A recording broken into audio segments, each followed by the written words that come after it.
Now,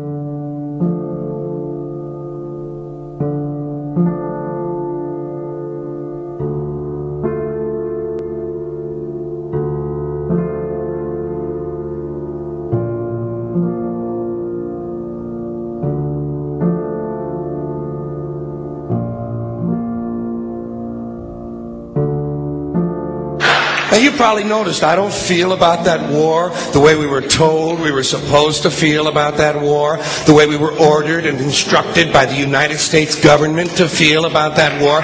You see, I tell you, my mind doesn't work that way. I got this real moron thing I do. It's called thinking. And I'm not a very good American because I like to form my own opinions.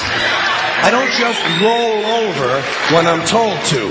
Sad to say, most Americans just roll over on command. Not me. I have certain rules I live by. My first rule, I don't believe anything the government tells me. Nothing. Zero. Nope.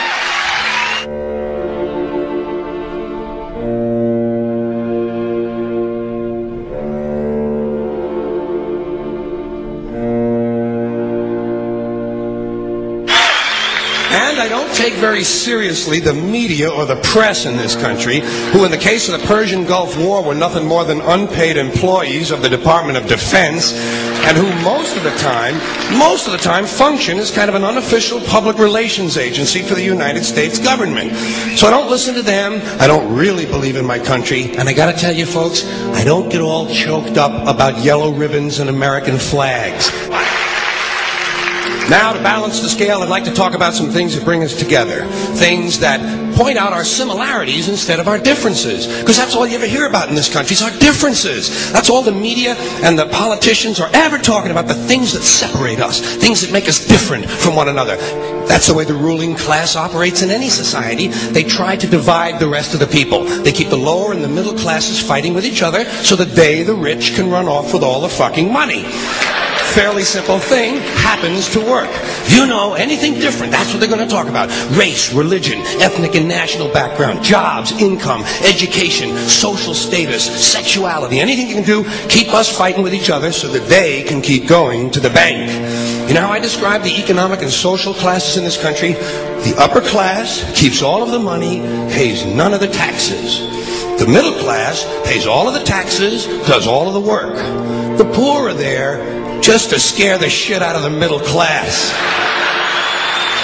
Keep them showing up at those jobs.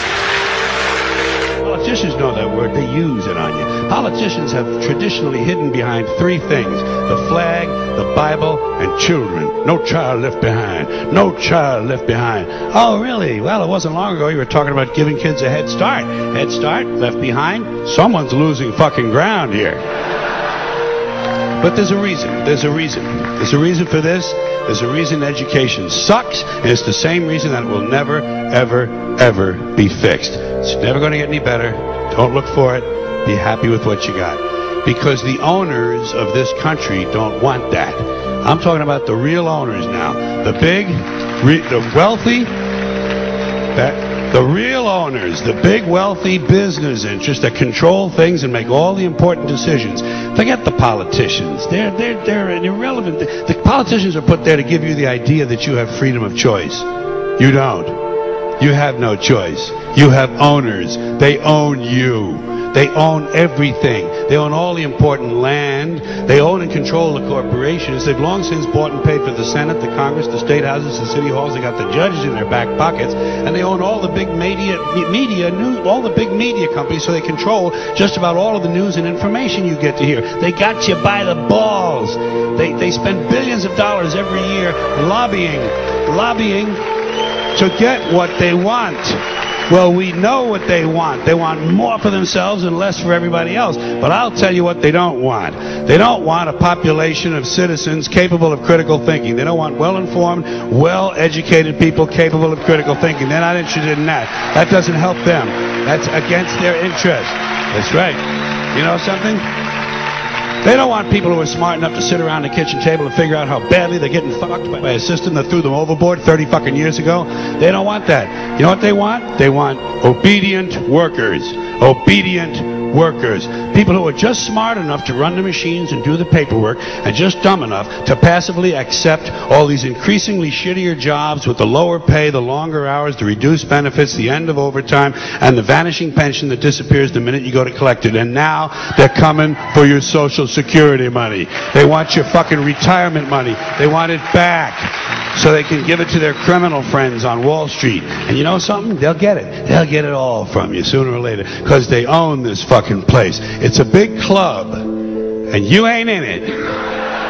You and I are not in the big club.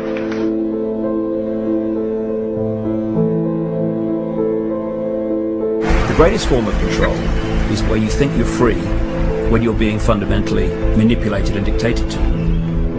One form of dictatorship is being in a prison cell and you can see the bars and touch them. The other one is sitting in a prison cell but you can't see the bar, you think you're free.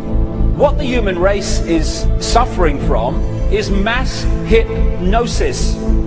We are being hypnotized by people like this. Newsreaders, politicians, teachers, lecturers.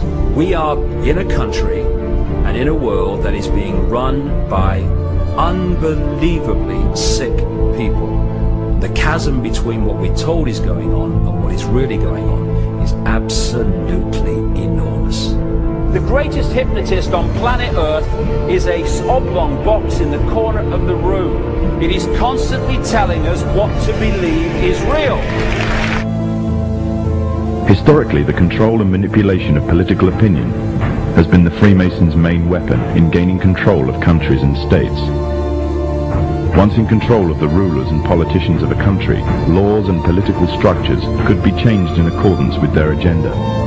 However, since restricting the body does not necessarily mean restricting the mind, the Freemason recognizes that their plan for a global government hinges completely on subduing the masses to their agenda, and thus eliminating opposition to their cause.